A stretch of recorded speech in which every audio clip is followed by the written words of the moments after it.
Nicolette Graves. Hi, I'm Spence, and this is The Formula.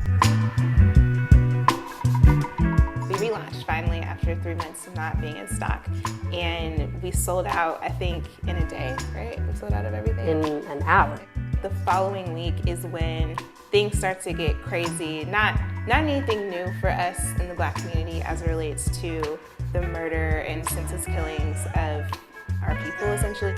Because everyone was at home, everyone was forced to have to consume that information. Everyone was forced to have to acknowledge what had happened this time around. And so what we ended up seeing was like this rise both in like the Black Lives Matter movement, which is not a thing that just happened then, but also the support from others that were not necessarily Black.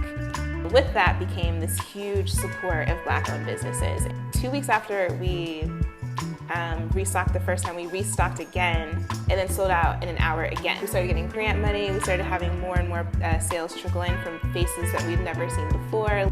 2 weeks later was Juneteenth, and like I'm having people text me like, "Congrats, girl!" Like, "Oh my God, that's so dope." So I'm confused. Honestly, I'm thoroughly confused.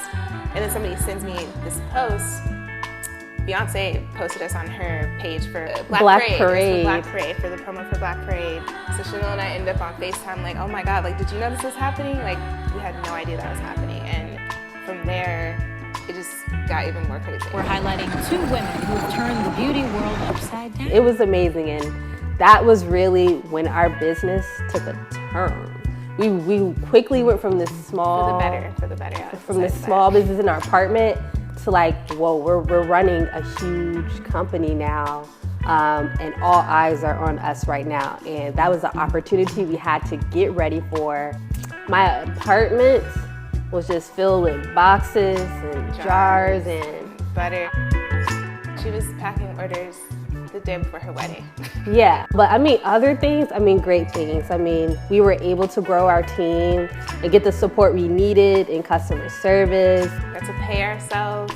Yeah. So we'd never paid ourselves ever. Like all the money always went back into the business. We moved into this office. Moved out of my apartment, moved into this office we needed. I think something else that's also been very interesting is like, it, I think, changed the perception of Black-owned businesses being only for Black people, right? And we've never been like, well, that's white-owned, so it's not for me. However, for some reason, that was always their perception. And over the course of this last year, like that's changed because of, one, first them supporting because they wanted to support, but two, I think them also starting to experience high-quality brands that are made by Black and brown faces. That was something I think a lot of Black-owned brands were trying to dispel that myth. All in all, thank you, Beyonce. Shout out to you. For turning our business around for the better. As you can see, Base Butter was propelled into the future. I could tell my grandkids, Beyonce changed our business. Beyonce.